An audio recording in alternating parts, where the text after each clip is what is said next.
A new week, a new challenge to reopening the Strait of Hormuz. የኢራን የበላይነት በሆርሙዝ ተረጋገጠ። አሜሪካ በገዛ እጇ የተኛውን በሬ ነካክተው አደረጉት አውሬ እንዲሉ የነጩ ቤተ መንግስት አለቆች በግብዝነት የጀመሩት ጦርነት መጥፊያ ጥሮባቸዋል። ኢራን በአውደ ግንባርም በዲፕሎማሲውም የመደራደሪያ አቅሟን በማጠናከር አልቀመስ እያለች ነው። አሁን የአትላንቲክ ማዶ ሰዎች በፋርሶቹ ጥበብ እንደተበለጡ ጠንቅቀው መረዳት ጀምሯል። የኢራን የበላይነት በዚህ ጦርነት ላይ እየተረጋገጠ መጥቷል። ኢራንን አንበረክካለሁ ብለው ጦርነቱን ያስጀመሩት ሰውዬ አሁን ላይ ግራ ተጋብቷል።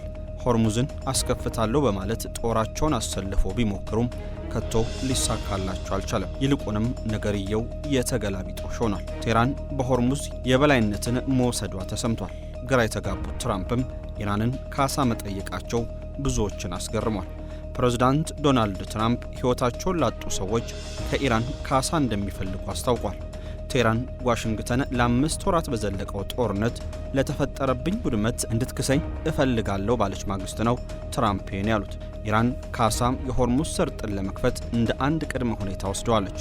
ኢራን ላቆሰለቻቸው እንዲሁም ሕይወታቸውን እንዲያጡ ላደረገቻቸው ዜጎች የግድ ካሳ መክፈል ይጠበቅባታል ትራምፕ ቢሉም በቴህራን በኩል ተቀባይነቱ እምብዛም ሆኗል። በፈረንጆቹ 2000 በየመን ወደብ ለደረሰው ጥቃት ካሳ ያሻናል ያሉት ትራምፕ ኢራን ይህንን ማድረግ ግዴቷ ነው በሚል እያሳሰቡም ናቸው። በ1979 የኢራን አብዮት ጉዳት ለደረሰባቸው በሺዎች ለሚቆጠሩ ቤተሰቦችም ካሳው እንደሚያስፈልግ በትሩዝ ሶሻል ሚዲያቸው ላይ አጋርቷል። በተለያዩ ግጭቶች ዋጋ ለከፈሉ ሁሉም ቴህራን ይህንን ማድረግ እንደሚጠበቅባት ቢያሳስቡም ኢራን የራሷን ቅድመ ሁኔታዎች እያስቀመጠች ነው። ሰላም ጤና ይስጥልን የተከበራችሁ ውድ ቤተሰቦቻችን፣ የኢራንን በሳለ የዲፕሎማሲ መንገድና በሆርሙዝ ላይ ያስመዘገበችውን ድል እንዲሁም ቅድመ ሁኔታዎቿንና የትራምፕን የካሳ ጥያቄ በስፋት እንዳስሳለን። አብራችሁን ትቆዩ ዘንድ በአክብሮት እንጋብዛለን። መሃል ሲኤምሲ ዘመናዊ ኮምፓውንድ መኖሪያ መንደር በካሬ ከ73000 እስከ 98000 ብር ከድሪም ቢልደርስ ሪል ስቴት በ10% ቅድመ ክፍያ ባለ 1 መኝታ 73 ካሬ 720,000 ብር ቅድመ ክፍያ፣ ባለ 2 መኝታ 123 ካሬ 1.2 ሚሊዮን ብር ቅድመ ክፍያ፣ ባለ 3 መኝታ ከ136 ካሬ እስከ 192 ካሬ ከ1.3 ሚሊዮን ብር ቅድመ ክፍያ ጀምሮ አዘጋጅተናል። በ2 ዓመት ተኩል የሚረከቡት መኪና ማቆሚያ፣ ሳንድ ባይ ጄኔሬተር፣ መዋኛ ገንዳ፣ የልጆች መጫወቻ አለው። በ2 ዓመት ተኩል የሚረከቡት 100% ለሚከፍሉ 30% ቅናሽ። አሁኑን ይደውሉ። ስልክ 0964 2025 29 ድሪም ቢልደርስ ሪል ስቴት።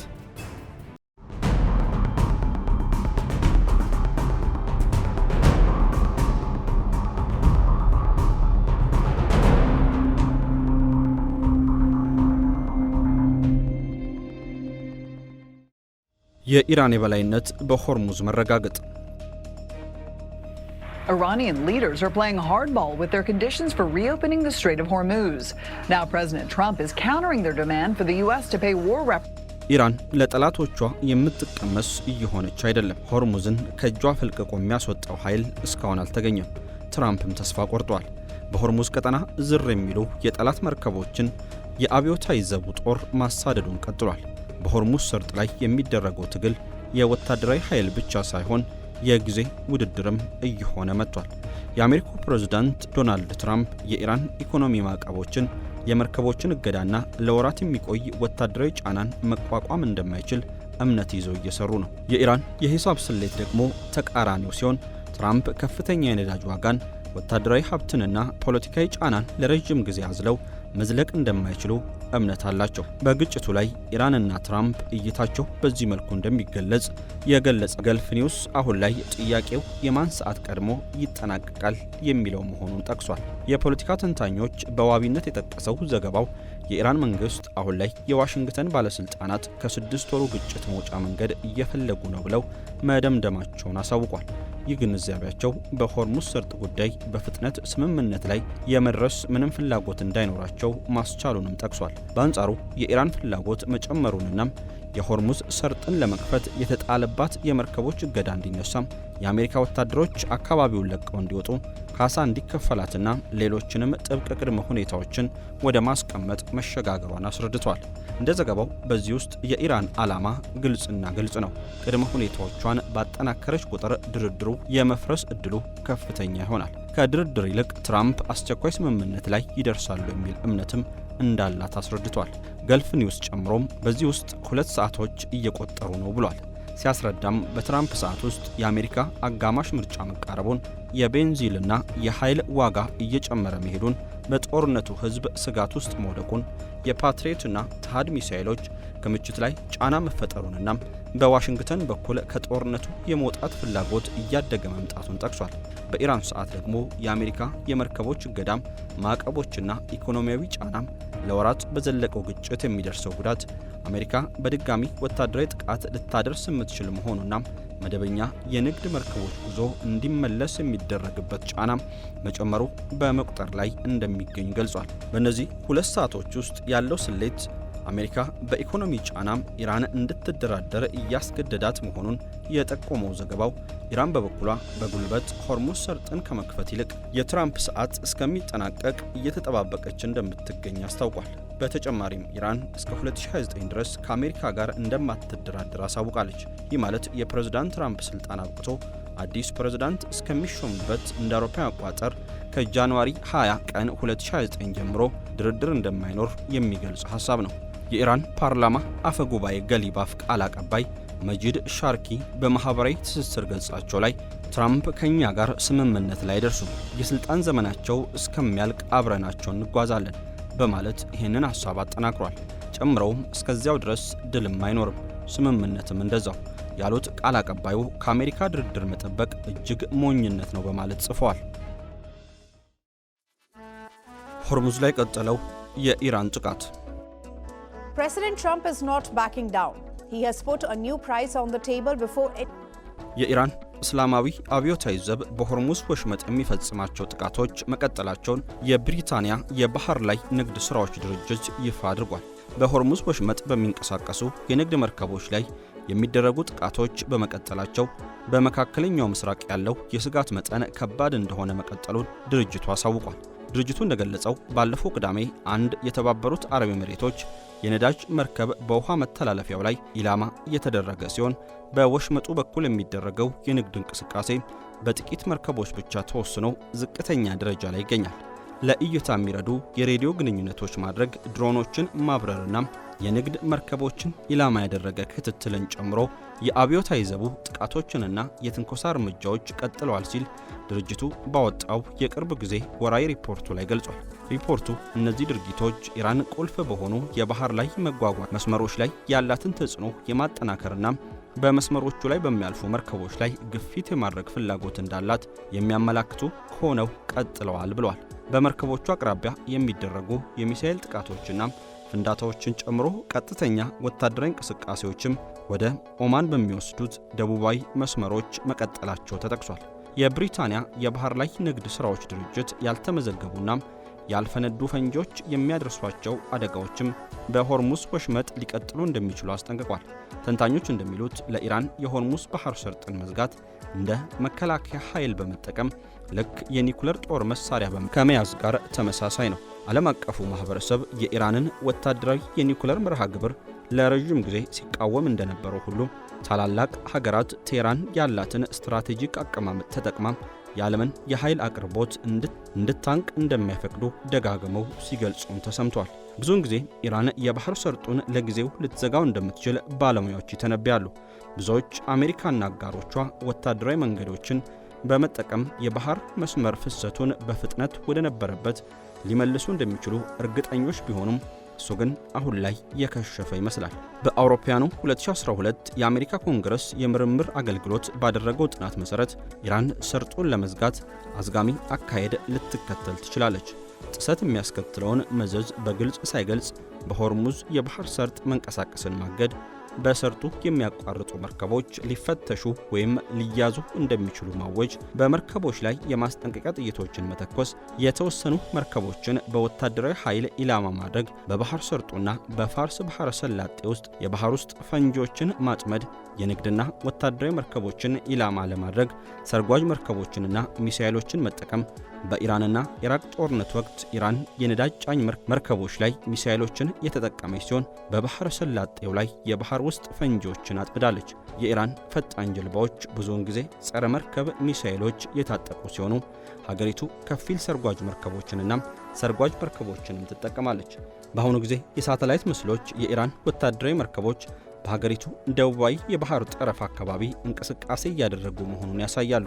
የአሜሪካ የኤነርጂ መረጃ አስተዳደር አሜሪካ ከዚህ ቀደም በየቀኑ ወደ 700,000 በርሜል ድፍድፍ ነዳጅ ዘይትና ሌሎች ማዕድናትን በባህር ሰርጡ በኩል ታጓጉዛለች ብሏል። ይህም በግምት በጠቅላላው ከምታስገባው ነዳጅ ዘይት 11 በመቶ ሲሆን ፍጆቷ ደግሞ 3 በመቶ ይሆናል። በባህር ሰርጡ በኩል የሚጓጓዘው የአውሮፓ ሀገራት ነዳጅ ዘይት ድርሻ ከቀን ከ1 ሚሊዮን በርሜል እያነሰ ነው። ከዚህ አንጻር ሲታይ የባህር ሰርጡ ቢዘጋ በዋነኝነት የሚጎዱት ከአሜሪካና ከአውሮፓ ሀገራት ይልቅ የአረብና የኤዥያ ሀገራት ናቸው። በየወሩ ወደ 3000 የሚጠጉ መርከቦችን ለማስቆም ኢራን ከምታደርጋቸው ውጤታማ መንገዶች አንዱ ፈጣን ጥቃት የሚያደርሱ ጀልባዎችን እንዲሁም የባህር ሰርጓጅ መርከቦችን በመጠቀም ፈንጂዎችን ማጥመድ እንደሆነ ባለሙያዎች ይተነብያሉ። የኢራን መደበኛ የባህር ኃይልና የእስላማዊ አብዮታዊ ጥበቃ ጓድ የባህር ኃይል በሌላ ሀገራት የጦርና የንግድ መርከቦች ላይ ጥቃት ሊሰነዝር ይችላል። የኢራን ፈጣን ጀልባዎች ብዙውን ጊዜ ጸረ መርከብ ሚሳኤሎች የታጠቁ ሲሆኑ ሀገሪቱ ከፊል ሰርጓጅ መርከቦችንና ሰርጓጅ መርከቦችንም ትጠቀማለች። በአሁኑ ጊዜ የሳተላይት ምስሎችን የኢራን ወታደራዊ መርከቦች በሀገሪቱ ደቡባዊ የባህር ጠረፍ አካባቢ እንቅስቃሴ እያደረጉ መሆኑን ያሳያሉ። ከሰሞኑ ኢራን በሆርሙዝ ጉዳይ ከኦማን ጋር ድርድር መጀመሯ ሲነገር ነበር። የኢራን እስላማዊ አብዮታዊ ዘብ የሆርሙዝ ወሽመጥ የመከፈቱ ጉዳይ የሚወሰነው አሜሪካ ከቴህራን የቀረቡላትን ቅድመ ሁኔታዎች በሙሉ ስትቀበል ብቻ እንደሆነ ማረጋገጧ የሚታወስ ነው። የኢራን ውጭ ጉዳይ ሚኒስትር አባስ አራክቺ በበኩላቸው ሆርሙዝን በተመለከተ ከኦማን ጋር የሚደረገው ድርድር እየተጠናቀቀ ቢሆንም ይህ ስምምነት ወሽመጡ ይከፈታል ማለት እንዳልሆነ ተናግሯል። ግራ የተጋቡት ትራምፕ ኢራንን ካሳ መጠየቃቸው They asked for reparations, you might say, or they asked for money for the damage that we've done.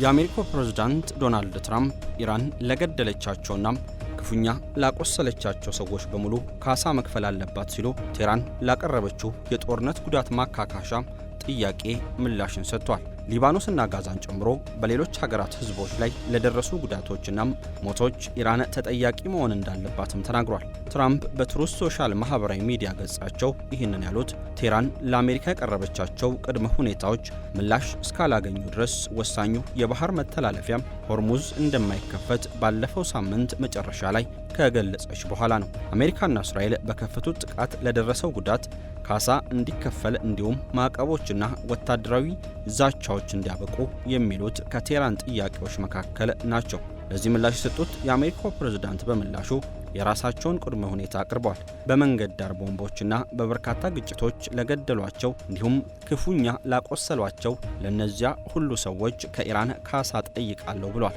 26 ዓመት በፊት በአውሮፓውያኑ 2000 የመን ውስጥ በአሜሪካ ጦር መርከብ ላይ በደረሰ ፍንዳታ የተገደሉ 17 የአሜሪካ ባህር ኃይል አባላት እንዲሁም በውጊያ የተገደሉ በሺዎች የሚቆጠሩ ሰዎች ጉዳይ ካሳ ውስጥ መካተት እንዳለበትም ጠቅሷል።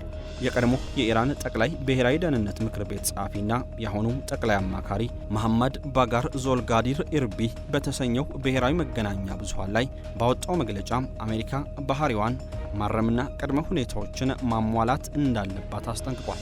ኢራን አሜሪካ ማስፈራራቷን እንድታቆምና እንደዚህ አይነት ስጋቶች እንደገና እንደማይከሰቱ ዋስትና መስጠት እንዳለባት ጠይቃለች። ይህ በአብዛኛው የፖለቲካና የደህንነት ጥያቄ ነው። የተኩስ አቁም ስምምነት በሁለቱም ወገኖች በተዘዋዋሪ መንገድ ገደብ የሚጣልበት ቢሆንም ወደፊት ለሚመጡ ስጋቶች በይፋ የሚጠይቁ ዋስትናዎች ቀደም ሲል በተዘገበው የጊዜያዊ ስምምነት ውሎች ውስጥ በግልጽ ከተገለጸው ይልቅ ሰፋ ብለው የቀረቡ ይመስላል። ቴህራን በእርሷ ላይ ብቻ ሳይሆን በሊባኖስ፣ ፍልስጤም፣ የመንና ኢራቅ ውስጥ ባሉ አጋሮቿ ላይም ወታደራዊ እርምጃ እንዲቆም አጥብቃ ጠይቃለች። በሰኔ ወር በተፈረመው የመግባቢያ ሰነድ ላይ ሊባኖስን ጨምሮ ሁሉም ግንባሮች በሚል የተቀመጠው ሐሳብ ሌሎች ሀገሮችን የሚገልጽ ሲሆን ሰፋ ያለ ቀጠናዊ የደህንነት ዋስትናዎችን እንደሚያስፈልግም ያመላክታል።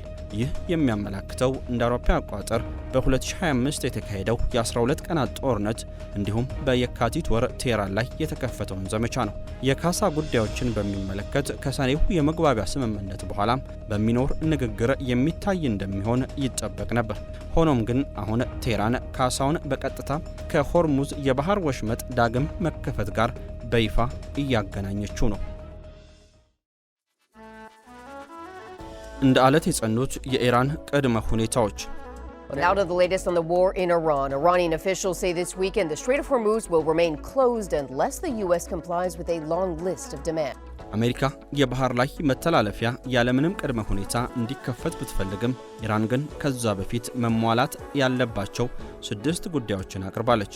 ሪውተርስ እንደዘገበው በኤዥያ ገበያ ላይ የብሬንት ድፍድፍ ነዳጅ ዋጋም በበርሜል ወደ $1 የሚጠጋ ጭማሪ አሳይቶ $84.46 የደረሰ ሲሆን የአሜሪካ ዌስት ቴክሳስ ድፍድፍ ነዳጅ በበርሜል 61 ሳንቲም ጨምሮ 78.79 ሆኗል። ኢራንና ኦማን የሆርሙዝ ወሽመጥን መልሶ ለመክፈት ከስምምነት ላይ ይደርሳሉ በሚል ተስፋ ባለፈው ሳምንት የነዳጅ ዋጋም ከ7% በላይ ቅናሽን አሳይቶ ነበር። አሜሪካ በኢራን ላይ የምትፈጽመውን ጥቃት ተከትሎ ኢራን በሆርሙዝ ወሽመጥ ላይ ቁጥጥር በማድረግ ጥቃቶችን በመፈጸሟ የመርከቦች እንቅስቃሴ ተገቶ ቆይቷል።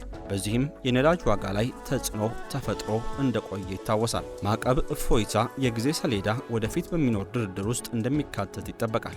ስለዚህ ኢራን እዚህ ላይ ሙሉ ለሙሉ አዲስ ጉዳይ አላመጣችም። አዲስ የሆነው ነገር የማዕቀብ እፎይታም በግልጽ ከባህር መስመሩ መከፈት ጋር የተያያዘ ነው የሚለው ጽኑ አቋም ነው።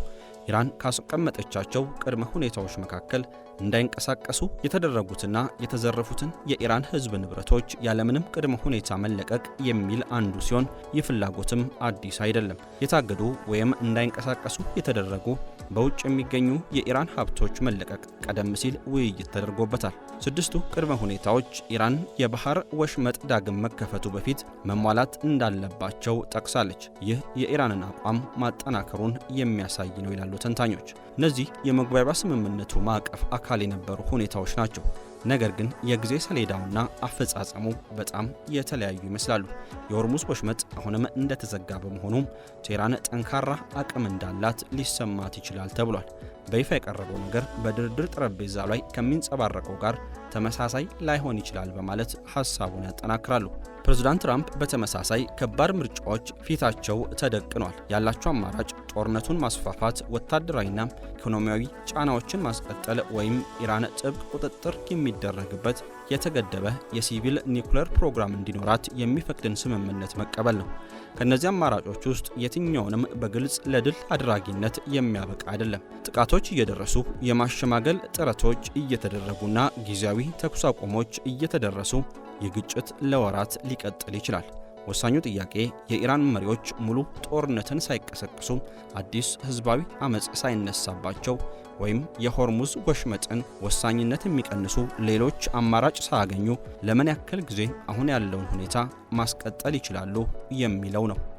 የተከበራችሁ ውድ ቤተሰቦቻችን ስለተከታተላችሁን ከልብ እናመሰግናለን። ጤና ይስጥልን።